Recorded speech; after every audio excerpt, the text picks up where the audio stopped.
I'm Robert Thiemann. I'm the founder of Frame. Welcome to the live jury session of the jury that took care of judging in December. The jury of the Frame Awards, that is. We have a selection of 7 jury members with us today. I will shortly introduce them to you. We will be talking about the winning project, of course, and 4 honorable mentions submitted for the month December. Also, we will give you some insights. The jury has been looking at all of these projects, probably 60, 70 projects in 1 month, and surely there's a lot to discover there in terms of what the industry is heading towards. So please take your seat for the next hour or so and listen to the Frame Awards December 2020 jury. Let me first say something about the vision for the Frame Awards and the vision of Frame. We say that approximately 90% of our lives we spend indoors. That's a lot of time. So therefore, we believe that if the quality of our interior spaces is higher, we will lead ultimately happier and healthier lives. How do you achieve spatial excellence? Well, we believe that this is the result of visionary clients working together with talented designers and the best possible makers. Therefore, we want to connect these stakeholders with each other, inspire them, and educate them. And the Frame Awards is one of the instruments that we use to achieve that. In our jury, we strive towards diversity in every respect in terms of professional background. So we are looking for designers and architects, but also for clients, educators, journalists, PR people, photographers, everybody in a professional capacity working in the interior design industry can make it to the Frame Awards jury panel. We want to have these various perspectives, these viewpoints from various professionals in order to achieve a standard for what it means to have quality interior design. With the Frame Awards, we connect people with each other, and one important task of the jury is to set the standard. So what is excellence? That's one of the biggest challenges for the jury, to set that standard, and then of course to explain why they have chosen a winning project and explain why this project is so excellent. Let's move on to the jury panel. Today we have with us Jun Aizaki, Sonia Simmons, Hans Galutera, Rosie Haslam, Francesca Pirani, George Rucius, and Mustafa Afsaroglu. And that's almost half of the jury panel of December. So who are these people? They have various backgrounds. They come from various parts of the world. Hello, everybody. How are you doing? Hi. Hello. Hi. So please very briefly introduce who you are and what you're normally working on if you're not a Frame Awards jury member. Sonia, please make a start. Hi, I'm an interior architect of over 20 years. I'm working with Spotify as the head of design and build globally. Thank you. Francesca? I'm an architect and a graphic designer and educator, and I run a boutique design studio here in Bergamo, Italy. Rosie? Hi, I'm a director at Spatial. We are a London-based architecture and design studio, and I run the research and strategy for the practice. So lots of the upfront, really understanding what a client needs and designing things with that in mind. And Hans? Hi, my name is Hans Galutera. I have a design studio here called HG Design Works, and I'm an educator as well. And I'm a professional licensed interior designer here in Manhattan. And we specialize actually in hospitality, luxury, and cruise ships, which is not doing so well right now. But so our focus right now is luxury residential. Thank you. George? Hi, my name is George Rucius. I'm a design director for LeMay, which is a Canadian company with offices in Canada and the US. I am a practicing architect, but also I'm the design director for the discipline of interior design. across the board. That's what I've been focusing for the past 25 years, mostly in hospitality, retail, leisure, and entertainment, and now into workplace and whatever the future brings. Thank you, George. Hi, June. Hi. Hi, Robert. Hi, my name is Jun Izaki. I'm the owner, founder of CREM. We're a multidisciplinary office based in Brooklyn, New York. And yeah, we specialize in everything from branding to furniture, interior spaces, and architecture as well. Thank you. And Mustafa. Hi, everyone. I'm an interior designer as well. And I co-founded a company across Cyprus and London called TSDS, which specializes in architecture and interior design. And we do a lot of workplace, luxury resi, and hospitality. Thank you. So this is the selection of the jury panel that we have with us today. Let's have a look at the first honorable mention for the month of December. That is for a project called Pavilion S, designed by Roy Design and Research.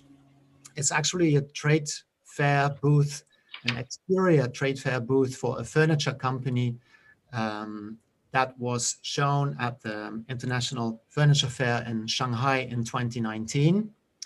As you can see, the average score for this project was 7.9 almost. It's quite high for an honorable mention. In previous months, this would have mean that the project would have won in that month. And as you can see, the scores are quite well distributed over the 4 criteria that we have in the Frame Awards: innovation, functionality, creativity, and sustainability. So let's have a look at the project. And here's some comments of the jury members. Sonia, could you make a start? Yeah, sure. I thought that this is a really interesting project just because of the circularity of the sustainability, that we could use the pieces after the fair had gone. But overall, I really liked that the form of the fair gave a really nice entrance into the central part. You could really feel that you could hold talks in there while seeing all the products all around you, that it had light that could come in, that was natural light. And then I could also see that it would be really scalable, that it could work in any kind of environment, whether it was outside or inside. And I really like the simplicity of the detailing. It just felt like just one material was enough to let the product shine, whatever that product would be. That's a lot of great feedback. Francesca, what is lacking in this project for you? Well, I actually gave a very high marks anyway, so I really enjoyed looking at it because it was very clear the proposal in terms of the language of the space, but also the reuse of it. So when a project is so clear in the message and at the same time is also so spectacular to look at, so to me it was a really great showcase for a fair stand. To me, it wasn't lacking really on anything. So I really thought that it was a great project. Thank you. George, is there anything the design studio could have done to even make it better, the project? Yeah, I'll be like Francesca and say that I scored it very highly as well. My comment was it's a chameleon of a project. It really was able to tell a very strong story without taking over the story for whatever product or showcase it was within it. What I would have liked to have seen, if anything, would be a shot at night. What do you do with it at nighttime? Because right now it looks like it's inhaling the sun and the light into it, the space. What happens when it exhales? What happens when it becomes a beacon that lights up whatever is surrounding? So I was kind of looking forward in the photographs. I didn't see it, but we still scored very highly for me for all the reasons that both Sonia and Francesca mentioned. Mm-hmm. And then June, can you take something away from this project for your own practice? Yeah, absolutely. was intrigued by the simplicity, the use of, this single material, and really kind of like thinking about the whole life cycle of a design, especially for something like this, which is a exhibit, design. It has a short lifespan, while being a part of an exhibit, but like it has this life afterwards, and that whole sort of thinking, I think, is something that we all should have in the back of our heads, and that whole a notion definitely is something that I'd like to try to incorporate in our practice as well. So yeah, absolutely. So simplicity marrying sustainability makes this a great project. But I would say, like, just one thing, if I really had to pick at it, I would love to have seen if there was some integral lighting within it, something that kind of like maybe to make it even more sustainable was fueled by sunlight or something like that, but then it glowed at nighttime, or to pick up on George's point of view. But I think, I mean, yeah, overall, I think it was great. It would be really nice to see if that lighting could be used in another way, maybe integral into the furniture, and maybe those pieces could also light up in nighttime in communal spaces or something like that. Just to push it. Cool, great comments. Thank you, Sonia. So let's move to the second honorable mention. That is a window display designed by Hakuten for Shiseido, and that's made of leftover packaging material, as we will see. And it was displayed in Ginza. It's an area of Tokyo. And as you can see, that's an even higher score. It's more than an 8. Also roughly across all criteria, with somewhat lagging in functionality by the looks of it. So let's hear some comments from Rosie. Rosie, what's especially great for you about this project? I think there was definitely a real sort of murmur amongst all of us when this project came out. I think this was really popular amongst all of us. It was quite unexpected. It was really surprising, really beautifully surprising piece. What maybe people don't know if you haven't researched the project yet is the installation was made from the offcuts of creating the packaging for Shiseido's products. So I think it was a continuation of the brand, which is about finding hidden beauty. So it was finding hidden beauty in what would have otherwise been scrapped. So a really great sustainability story that they've turned into something actually really beautiful and very tactile. And I think what was really strong about this project, which really brought it to life as well, was the video where you could actually see it kind of moving and twinkling, and just a really beautiful piece. And there was also pieces up on the wall as well. So it's kind of artworks and something very interactive. So really, yeah, a fantastic project that we all loved. I think there were a few questions that whilst it was great on the sustainability front, I think it pointed us to ask some questions about it. Like, okay, well, what next? So it was that was the next step of using these offcuts, but what could be done more sustainably with them going forward? And then also, what about actually the rest of the product that wasn't used? This is the bit that came around the outside from the piece of card, but actually, what about the bit of the packaging that does go home to the consumer? How could they create a version of this out of the packaging that they had at home to kind of make it even more holistic in its sustainability? But overall, just beautiful, use of color, just interesting use of then how they've even constructed the installation. And Hans, can you say something about its functionality? Because that was still very much okay, a 7.2 or something like that, but it was a bit behind in functionality, this project. Can you share with us why you think that is the case? I just think also, just in addition to what Rosie mentioned, it is really the functionality. Yes, it served the purpose of making it entertaining. And also the clarity of expression of this project is very clear, and the video really helped. So in terms of your question about functionality, it would be interesting just in terms of what do you do with this installation after the use of it.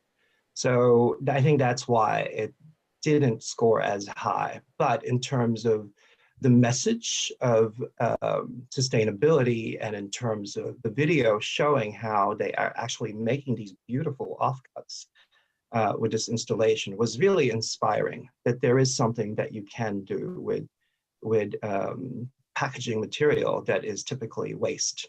So I think just in terms of if you really turn that question around in terms of function, you really are making it functional in a way.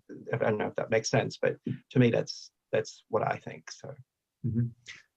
Mustafa, this is an installation for beauty brand, the Shiseido, a Japanese-born beauty brand with a global presence. What does an installation like this say about such a brand? Oh my gosh, this was one of my favorite projects. I think one of the most memorable ones. I think I've scored it like 10s across the board.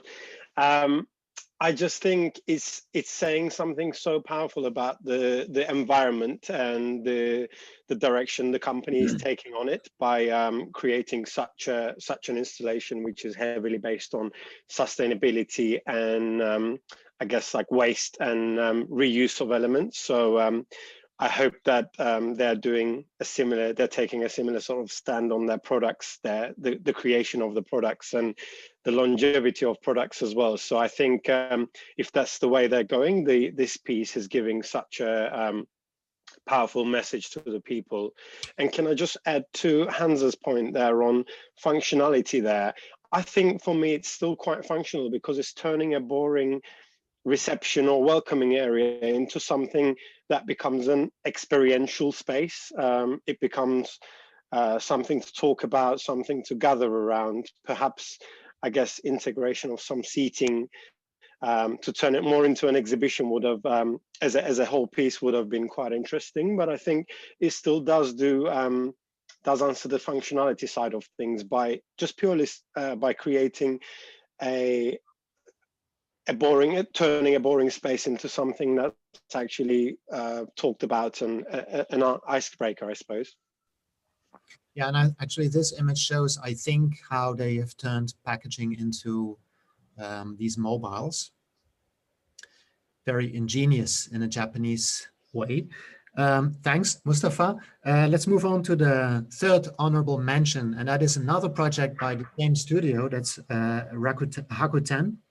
This is called a rooftop orchestra, and that's a rooftop installation on top of a shopping mall, again in Ginza in Tokyo. Again, across the board, high scores, maybe sustainability lacking a little bit, but still very high. This installation has been submitted for the best use of light. That's something to keep in mind. And another thing that is not instantly clear from the images is that this was an interactive installation. So it was quite experiential and engaging for people visiting this space. So Sonia, what's the best part of this project? It was really difficult to, first of all, you definitely have to get some text with this to allow you to understand what is going on, because the lights, as I understood, react with the amount of sound that you make from that kind of beatbox in the front. So obviously working for Spotify, I'm really engaged with this whole idea of having experiential spaces. And I love the idea that you can play with the light and you can change your space by using sound or by using some kind of technology to change the lighting. I think that's why this gets such great mark in lighting. Whether it's sustainable or not, I mean, that's another question, because should we be flooding our city rooftops with light? Possibly not, but in that kind of sustainability factor where it is something that is interactive and also you're reusing a rooftop which wasn't used before, that's super interesting. I love it. I think it's really nice. It's really clean. And for the use of lighting, I think it's really excellent. And it's very simple and really experiential. So yeah, that's why I gave it really good marks. And I think it was good that you could see children could use it, to elderly people. It could be used by everyone. And it just felt that it was very inclusive. Francesca, that's your area of expertise, I would say, inclusivity. So I guess you also like the project for that reason. Any other specific details that you liked or disliked, perhaps, Francesca?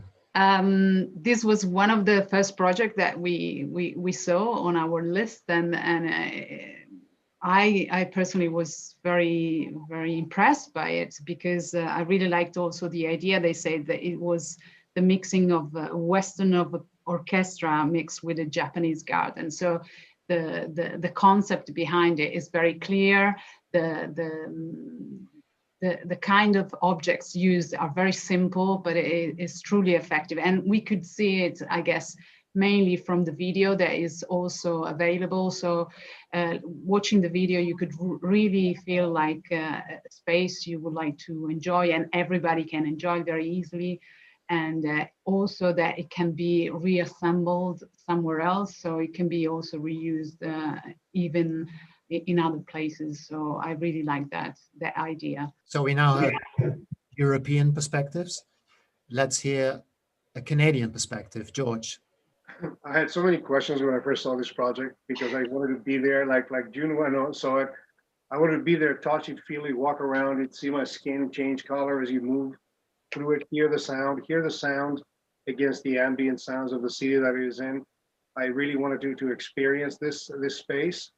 When I first saw it, it looked very contrasty, very strong. It didn't feel relaxed.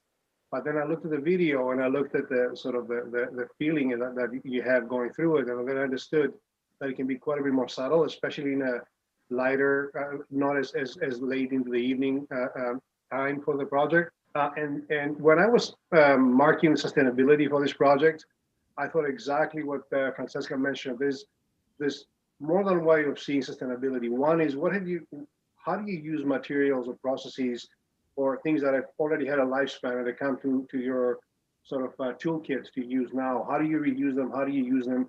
But also, how do you maybe even use new materials that you can keep using? I've done a number of installations like these, and we realize sustainability can also be a thought forward. You can create something from scratch, but then keep using it. So its lifespan is a long lifespan. So what I liked about this project from that perspective is that you can readjust and retrofit this to different spaces and give it a new identity, a new purpose per se. So it can have a long life past this one space. So also I like here that when I saw this project first, I was judging it against my window, and it just snowed and it was really cold.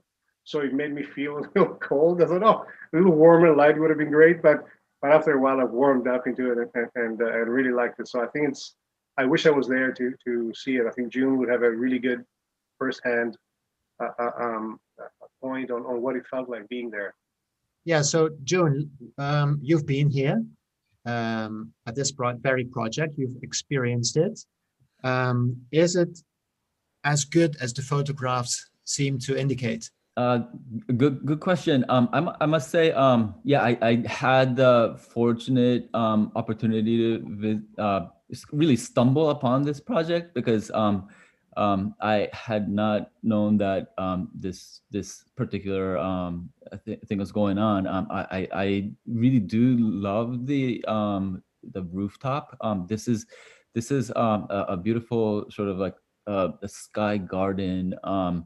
One of my favorite new spaces in Tokyo. It's on the top of the Ginza building, and yeah, you're kind of like transported to an otherworldly space.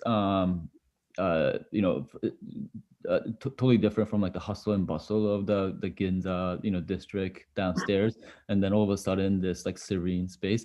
And so when I came upon this project, yeah, like I was just very like intrigued, and it had a very serene kind of feel. There was these few little sculptural boxes that were kind of like floating around, and there'll be like a few different groups of people kind of like interacting with it. And I was immediately very curious, and I was like, what is this? But yeah, the whole sort of like juxtaposition of this nature, oasis like space on top of a building, and then within it you have this very eerie, almost fantastical sort of atmosphere. Was very very Japanese in a way. Like it felt really serene and very soothing. Yeah. So do the photographs do justice to the project? Are they Yeah. better? Well, I would probably say like the photographs are, helping with dramatize the space, but there's something else that when you go that the photographs don't capture that really kind of like I think compensates for maybe the I wouldn't say over dramatization, but yeah, it's still I enjoyed it. And I think it was a real cool project. Yeah. Thank you. So let's move on to the last honorable mention for December. And that is a hotel. It's called the Boutique Hotel, designed by Atelier Right Hub in a very remote area in China, Hangzhou. It's a countryside hotel featuring sharp contrasts between what already existed and the new interventions by the designer. Aids across the board, especially for creativity. So by the looks of it, a great project. Could have been another winner in another month, but this month only honorable mention. So Rosie, what are the key qualities of this project? I think, as you say, this is an example of quite a few different examples of a kind of new additions to an old or existing space already. And this is one of certainly the more successful examples. I think what they did really well was just real simplicity, really elegant forms adding on to, and it was additional, adding extra value onto what was traditionally, an existing beautiful building. I think here what I loved most was the simplicity of form, the very sort of straight lines, clean lines, and the holistic and consistent design language of those additional elements. You can see here on this first image the kind of the glass box motif, and then that ran throughout. So this is kind of an extension out to the side, and then there was again repeating that idea in terms of a connection between two of the different buildings. You'll see that in a photo coming in a moment. And then internally as well, they have another sort of glass box insertion when they created some bathrooms. So this very simple idea that's repeated, not overused, but just this very consistent idea that goes throughout. So again, very elegant, really successful overall, I thought. I think some of the external architecture, and you can see here the sort of the landscaping outside, was much more unique and beautiful than perhaps some of the actual interior fit out, which again you'll see in some slightly less successful interior fit out. But overall, really beautiful use of materials, and obviously making full use of the amazing context which it sits within. Mm-hmm. Hans, is there anything from your perspective that could have been done even better in this project? Yeah, to me too, I thought the project is excellent overall. I actually scored this very high in marks, just in terms of its objective and reading the narrative too, of really looking at the context of the project and highlighting and reinforcing the message with cultural sort of details. So the clarity of expression to me was very, very clever, and in terms of execution. In terms of your question of how else you can improve this, I think the furnishings could have been a little bit more explored, just in terms of comfort, because there's a lot of hard sort of lines that are expressed in terms of the architectural gestures.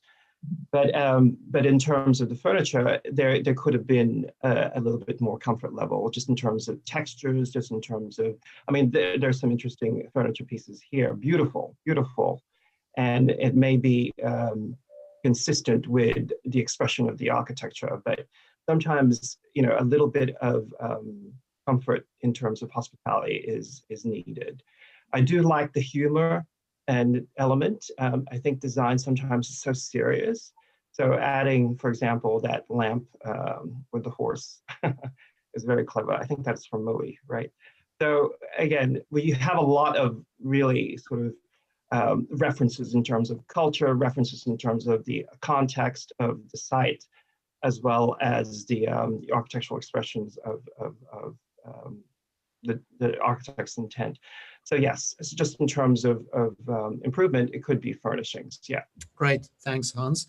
And last word for you, Mustafa.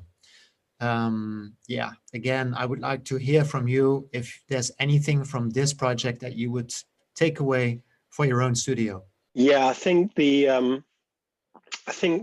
simplicity that Rosie mentioned earlier on, the clarity of concept and the application of it is something I'll learn a little bit more on. Sometimes we tend to overcomplicate things and try to add a bit too much on, whereas actually stripping back here in terms of applying the new elements to an existing building was really impressive. And suppose some of the application of the pools outside were really, really smart in terms of how they were designed and materialized. So they're the couple of things I'd definitely draw up on. And do you agree with the comment about the furniture?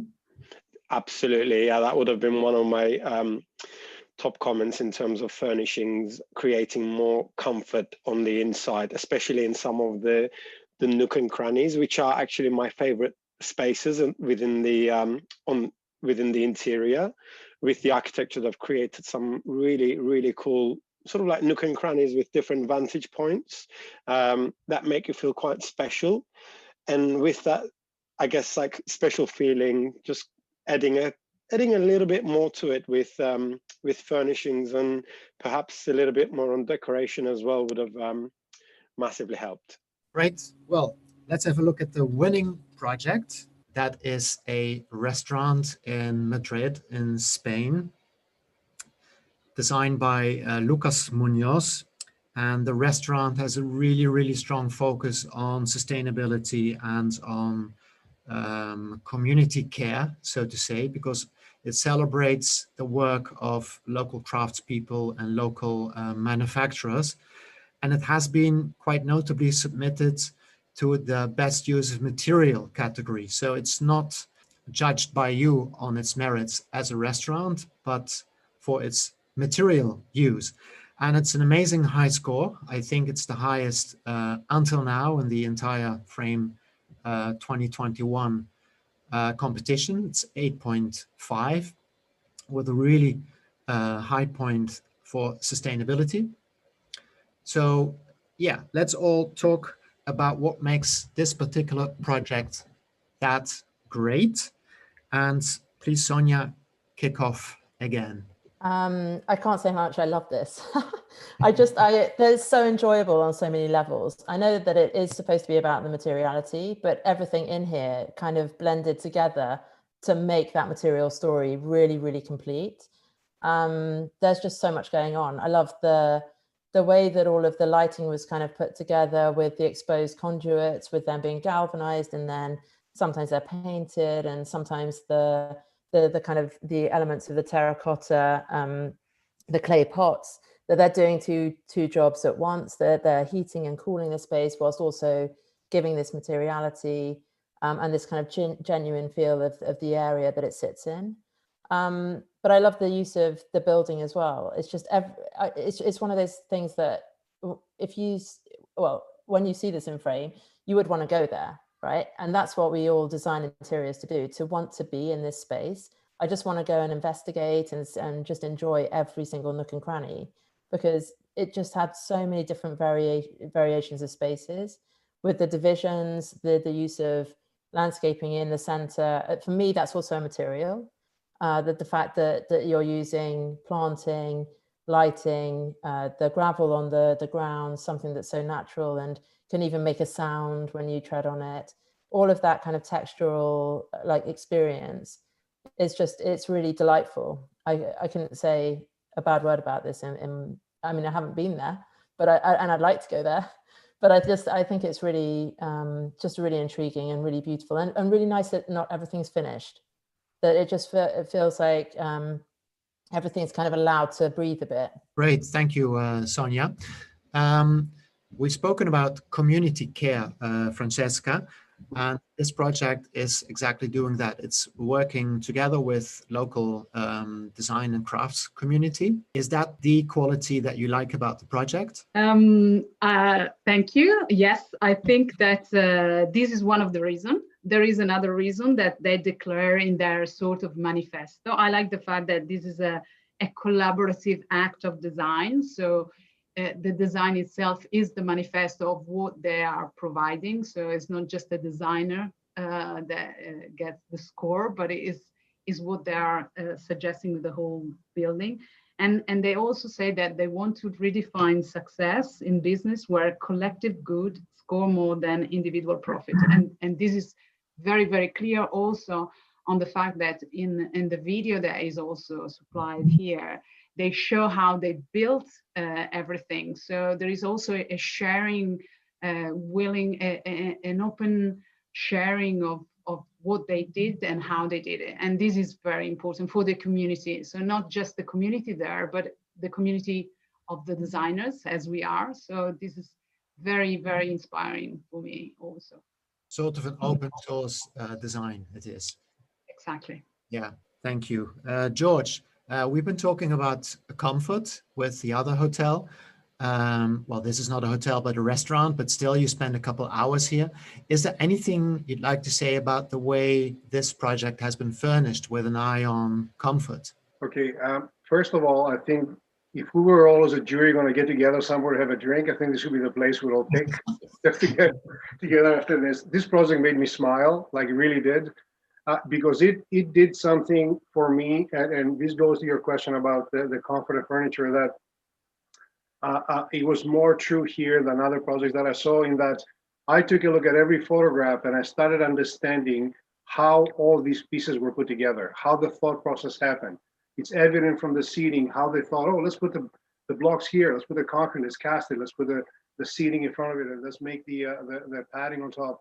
All these bits and pieces are evident. The process is evident from thought to craftsmanship to end and delivery. And this space, in terms of comfort, physical comfort, I think is more than fine, because psychological comfort, I think here is very important. It feels so good. And in the daytime, it's an extrovert space. You're outside, you're in the trees. I wish I could see pictures of it at nighttime. The light fixtures look interesting. There's so much texture, there's color, there's elevations, there's a proportion of the geometry. All these things would sing in a completely different song at nighttime. And I really was looking at, how does this place look like when in the evening? So I think if there was one photo of this that they included where it was busy, maybe a slow exposure where you see people moving, there's life, there's energy into it. I think this space comes alive. So comfort for me, there's so many good seats in this restaurant, so many good places to sit and feel and look at different views, that if I kept going back, I'd be switching positions to experience it from a different perspective. Smaller groups, larger groups. It's beautiful, voluminous. It's great. I love it. June, if you compare this to the project on the rooftop in Ginza, it's another leisure project, but it's totally different. How would you think like this particular project when compared to the one in Ginza, the rooftop garden? I think this what hit the right note with me for this project was like the overall sort of consistency with the concept, with the aim of the client, and this use of local available artisans and techniques and materials, and it's just so refreshing. It's very different, context wise, and look and the purpose with the project that we saw in Ginza. But there's definitely there's this sort of upside down approach, I almost feel. I read in the text that a lot of the things that were available on the site were used, or whatever techniques or methods were probably around, the locality has been introduced, and that's really evident. So in every single sort of corner of the project, like like I'm looking at the screen and you see these copper, tubing that's for plumbing, and these are like everyday things that you see in like Home Depot or hardware stores, and this is very cleverly turned into a iconic design element. I see that everywhere, like light fixtures that are kind of like industrial, but they're wrapped and connected with rope, and yeah, this is definitely something that caught my attention for sure. And yeah, it just kind of like brings you back to yeah, thinking about the basics and priorities sort of turned upside down. And yeah, that's what caught, yeah, that's what made this project special, yeah, for me. Yeah. Thank you, Jim. Rosie, this is almost like a built manifesto, about sustainability, about what a group effort can lead to. So normally, if you look at something that is coming from a manifesto, it looks and feels like a manifesto, if you know what I mean. Do you have that feeling here? Are you looking at a manifesto, or would you like to spend an evening here? I think a bit of both. So yes, I think it very much embodies everything that it was meant to. I think that they talk about it being a conscious form of urban leisure, and I think that's kind of quite a highfalutin way of putting it. But so yes, when you look at that, it's quite a manifesto type statement, but it's lived, but it's still inviting. And I think the consciousness of that is, I mean, it's fantastic. You can see in the way they've thought through every element, every piece of material, the way that they've actually worked hard to create something consistent, but it doesn't look overworked. It's like it's natural. They've worked with what they had and worked hard at it, but at the same time create a place that doesn't feel like it's working too hard. It feels natural. It feels inviting. I think it's simple, but it's warm. It's light, and as the others have said, just kind of endlessly fascinating little elements that, if you were to sit there and sit in any different seat, you'd have part of a holistic experience, but certainly a very different one, because they've created all these different zones with slightly different feels, but that all feel part of the same. And I think that's it's differentiated through materiality, but you've got these kind of consistent references to sort of shapes and forms and angles that pull it all together. And I think also it is actually quite inherently Spanish. I think there is a real feeling of that. But yeah, overall, it's absolutely beautiful. I think we independently all love this, and then collectively all love this as well. So yeah, if we could arrange a group session for a trip, I think that we could have a celebration of December 21. Yeah, sorry, Jan 21. Thanks, Rosie. And then Hans, a question for you that is perhaps not easy to answer. You're all design professionals, and you love the use of material, the way connections have been made, the way the furniture has been and the lighting has been put together on site. This is something that designers or people within the design industry instantly notice and appreciate. But I don't think that this restaurant is meant to be visited by designers or design professionals only. How do you think this restaurant will be perceived by, the average layman visiting from any space, any neighborhood in Madrid? Well, that is a very difficult question to answer, actually, Robert.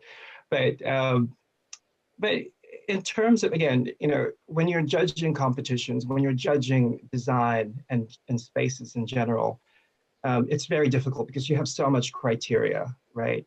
So when you are looking at spaces and when you are looking at design in general, I usually look at three things. One, does it look good, right? Two, did it address the actual project parameter? And then the last thing I look at, is it unique, right? So I think for me, it answers all three as a design professional. Now, for a lay person to come into the space and actually look at the clever design details, like for example, wrapping light fixtures in binding, for example, is so interesting to me. Why would you do that? It's such an ordinary sort of item that we see every day, but when you see it in a different context, in a different form, in a different, and not necessarily function, because it's still a light fixture, for instance. I'm just speaking as a light fixture. It to me, it makes you smile. And that's part of what we do as design professionals. We want to incite some sort of reaction, and hopefully a positive one. And to me, this project actually exemplifies that in so many ways. You have the community involved. Then you have this 10-year projection that they want to make sure that it is somewhat sustainable. So it scores very high in all aspects. So in terms of a layperson coming in here, I think they would see that. I think they would see the different materials in different types of functions with its an unusual sort of representation. So I think it will be very successful, I think, and not just for a design professional, because you see that there is almost an emotional sort of connection to what they've done here, because it is community-based. And that is inspiring. And when you are, with your design team, or even, when I'm teaching in different universities, this is what you aspire to, that sort of wabi-sabi, that natural sort of patina that you want to convey is very clear here. So it's not always about high polish, high finishes. It's about community. And that's actually what makes everything sustainable. It's about involving everyone. The people that actually will support the space is important, and that's what's important here. When you're looking at the space, I think that makes it successful. That's a great comment, Hans, for a very difficult question. Thank you. And last but not least, and that's a really difficult job for you, Mustafa. After having heard so many really positive comments on this project, is there anything that you kind of dislike, or is there anything that you could think of that could have been improved even to make it even better, the project? I have to hang up now, guys. Sorry. No, I'm joking. That is difficult as well.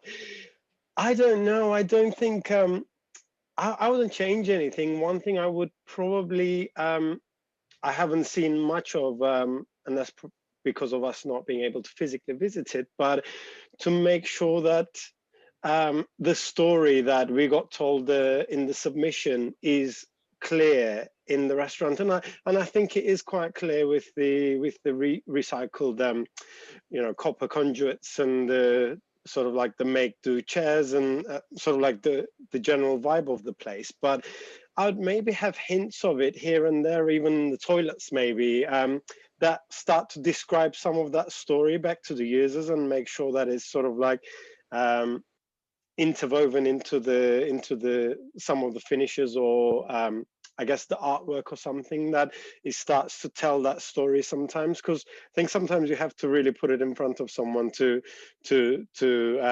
prove a point. And I'd potentially start adding some of those, and they probably have that on the menus or something, but it would be just conveying some of that information, maybe through a gallery wall in the corridor, showing the process.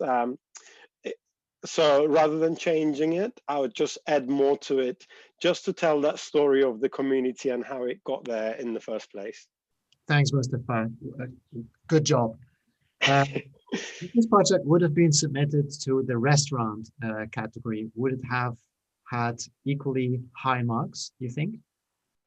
Oh, absolutely. I think when you look at the space, like some of the other guys mentioned, it just puts a smile on your face. And I think that's what you want, to be able to go into somewhere and feel inspired, and, just then you stay and eat loads of food and drink loads of wine.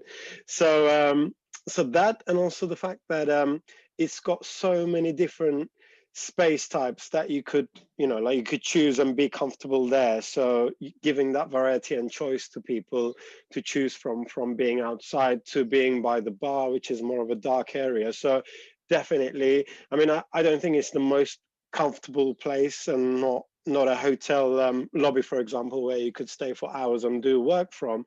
But for what it is, and what it's trying to do, it's absolutely amazing, and hats off. Okay, thank you. So now we've had conversation about the honorable mentions and the winning projects. I'd like to go to some overarching trends with you. But first, let's speak about what caught your attention in the way projects have been submitted. So let's suppose future submitters are listening to what you have to say now. So what would be your advice as jury members for studios submitting to this kind of design competition? What should they make sure to have in their submissions? And you can talk about photographs, videos, plans, text, anything. And it's free. Maybe I can. I could go first. Maybe on the. I think we're all pretty much used to designing, drawing a lot of. I guess like kind of technical drawings, and it was such a shame not to see those as part of the submittals, because you couldn't really kind of read the space from a couple of photos. You really wanted to dive in and get involved with the design, figure out what was the flow, where are these kind of pockets of use. Are we just seeing kind of the good bits, or are we seeing the other bits as well? How does this kind of translate from drawing into the space? And that's quite ironic, because the last project we looked at is actually obviously wasn't based on a lot of drawings. It was based on that kind of craftsmanship. So I think that my advice personally to people who want to submit is, first of all, show everything you can, because anything that you can show will give you a better, or give us a better understanding of what we can then kind of nail down. Oh, that was the intention. That was the aspiration. And then the other thing, I suppose, is not to be afraid to enter, because frame is quite high up on a kind of design pedestal. But I think that what would be amazing is just more entries of really high standards. And then you can see what is really important is that we're pushing the boundaries with clients as well as with design standards. So making something not only beautiful, but also inclusive and sustainable is really kind of, I feel that has been kind of overwhelmingly where we want to get to. But the plans for me personally, the descriptions are very useful, and so are the videos, but the plans would be awesome. Great, thanks. Anybody who likes to add advice for I'll just add a little one with the description. I would just advise to keep that very concise, and potentially try to divide it up into the 4 bullet points that we are judging against. So just brief description of each. And for example, quite a few entries missed explaining anything about the sustainability, and just from the visuals only was quite difficult to, I guess, judge it against. So I would say sort of like briefly explain each of the four points we are judging against, just to make it easy for us. That would be another good tip. I very much agree with those pointers. I think a plan is always really useful, particularly if the photos don't show the whole space. There are a few projects where all of us, I think, really wanted to see more about how the spaces we were seeing the visuals of, how they connect to the other spaces. And particularly when you're talking about function, I think the functionality often can be much more clearly seen when you can see the whole in a plan, and you can see how the pieces link together and what the journey is through the space. So that's really important. I agree with Mustafa about the highlighting certain things that we couldn't see in any of the visuals or plans, just really describing some of those pointers. And the other thing I'd say is, where possible in photos, have people in them. You know, I think one of the projects which I think was probably quite a near miss on the honourable mentions that came, I know that we all scored quite highly on, was a workspace somewhere in Spain as well. And it was, I think, really brought to life by the fact that it was real people working within the space, and you could see how they used it and how they interacted with it, because, you know, these designs, the functionality is people using them, and that's why we're designing these spaces. So to have these very beautiful staged images, but you can really see, you know, the architecture and the design comes to life, that's fantastic. But if you can't see the space in use, it's sometimes harder to get your head around that this is, you know, a living, you know, functioning thing that's being created. So if people can submit images with people in, that's great. Yeah, I mean, I'm not sure I agree with having people in the spaces, actually, because it's hard to judge that, you know, the space in general with people in them. Sometimes it's distracting.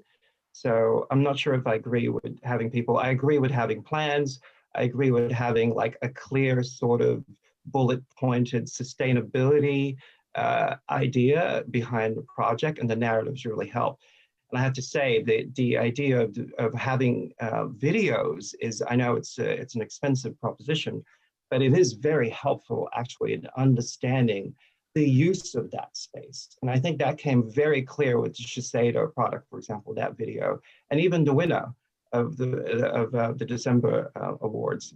It was very clear to me. I can visualize it. It told the story so well, and then I can look back at the interior space and judge it based on the design merit of the details, of the finishes, of the spaces, and of the lighting. So I'm not sure if I agree with having people in there, because sometimes for me, I need to be clear on what I'm judging on. So if you want to include the people in the video, then maybe perhaps that's something that you could do. Yeah, I totally agree with you. I mean, in the Hans, with regards to the videos, yeah, I had the tendency to, judge multiple projects at once. And when you're doing that, one of the first things that I did was just see if there's a video. I would go straight to the video and like click on it, because it's so, engaging and easy. And, in terms of like getting the story, it's so direct. So I almost would encourage, people to invest in doing a nice video, or put some effort into that, because like this whole format is very unique, and I love it. I really enjoyed it, and and I understand it's also constantly evolving too, and the video really takes advantage of this particular format, I think. And I have to say, it's so easy to produce a video nowadays. It is, and it's with your iPhone, with any type of it's so basic. And even there's like a tutorial on how to do a video with some students that I teach, that they're now actually mandated to produce a video and as an introduction to their thesis project, for instance. So it's become, I think, an evolutionary sort of aspect of competitions to include some sort of video narrative with your design. So with an eye on the time, we need to move on to the very last question. That is, what did you notice in terms of, let's say, overarching trends? So this field, interior design, is in a lot of motion these days, especially due to COVID. We didn't see any offices today, but that industry is in total turmoil. Same can be said about the hospitality industry. It's in big trouble. Restaurants, hotels, we didn't see that today, but the industry needs to find answers. And looking at the projects for December, and I think you have seen around 60 projects. They have all been designed pre-COVID, we have to say. Are there any overarching trends that immediately spring to mind? George, can I ask you to kick off?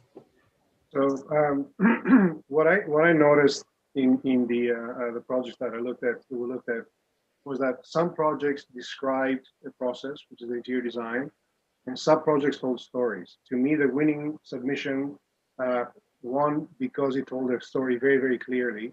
I would just really quickly go back and say that to me, video is the way to go. It's the next, the new, not the now thing, not the next thing.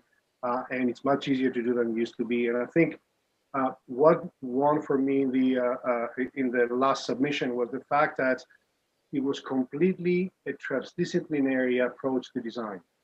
There were fabricators, there were designers, there were architects, there were engineers, there were lighting. Everything came together as a team instead of disciplines that are doing things separately. Some projects I wasn't quite sure where one started and what ended. The hotel that we looked at, when the comment was about furniture, it felt to me like there was a team that did the architecture and the team that did the rest of it, and they were not quite together. I saw some projects that were very successful where it felt like everybody was sitting down and talking, maybe having a glass of wine, designing together, really communicating that. So I started seeing that quite a bit more. We practice it quite a bit, but I see that more and more becoming a trend, especially now that some professions like interior design have to reinvent how we go about doing things. Interior designers can branding designers can speak to architecture, architects can talk to wayfinding, graphics, and everything can come together as a holistic practice. And I think some of the projects really clearly showed that. When I looked at them, I thought, yeah, I get it. Everybody assisted everybody else to come up with one single solution. And is that the way forwards for you? I usually put a flame suit on when I feel segmented disciplines are at the end of a lifespan. I think the future is in holistic design and creativity studios. We're seeing that internationally through large hubs, small hubs, very agile small firms. I think, plus as a creative, I'm sure we all want to work with other creatives on everything instead of just our little sort of buckets. So I hope it's a trend. I hope it's something that will become standardized going forward. I'd love to be part of that sort of communicating groupthink going forward for sure. Francesca, what is your discovery of looking at 60 projects last month? Well, I think I could see very, very clearly these two trends. One is going natural, going real, going sincere towards community, not just your own profit. But on the other side, I must admit, I was really taken by other projects that were very, very dramatic, very graphic, very powerful, where you can still see that the uniqueness and originality of the storytelling is can be and should still be very powerful to take us out of our houses. So, for instance, I really love the Lung Swim Club, even if it could be, I don't know, I think being very original and a bit Instagrammable space is not a bad thing when is the expression of a new story to be told. So I really also enjoyed strong dramatic contrast colors being used in a very unique way. So I still think there is so much to say in that sense as well. Anybody else? I think I had an opposite effect on the, I think what I didn't enjoy was the overuse of very, very glamorous materials. It felt kind of, I think that now we're in this time when it's much more sincere and thoughtful. And I think that that's, to echo everyone else's kind of point of view on the storytelling, I think that that's where it's at the moment. And that's kind of why the video is so powerful. But I think that design-wise, it just feels like it would just be, yeah, I'd much rather be in a space where it was thought-provoking as a child and thought, oh my gosh, that's what makes me want to design. I want to get involved with this. I want to know, what is this all about?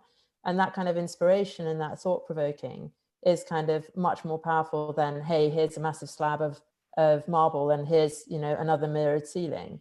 I think that you need to really think about how you feel in that space. And for me, that the ones that kind of evoke this sense of clarity, comfort, creativity, those are the ones that kind of really stuck out. Great. Thank you all, guys. With an eye on time, we are already 5 minutes late. I think it's important to conclude with the trends that you all mentioned. So cross-disciplinary collaboration, holistic approach to design, telling strong stories, not necessarily with luxurious materials, but using what is on site and what can be created using a local community, as we've seen in Winning a Restaurant. This seems to be the direction to go into, away perhaps from Instagrammability, but at its best, it could stay even. If you could make something in this way that is even Instagrammable, that would hit the jackpot, I think. So thank you very, very much, December jury panel, for being with us today, for your dedication to look at the 60 plus projects last month, to share your insights and your experiences, to give advice to future submitters. Great job. Thank you very much. The audience, thank you for being with us. I hope you can take home some of these learnings. And I hope to see everybody in real life later on this year, vaccinated or not. And if not, I hope to see you back on Zoom, the other digital channel, Spider Reality. Anyway, thanks for being with us. See you soon. Bye-bye. Thank you so much. Thank you. Have a great year, everyone. Happy Happy healthier. Take care.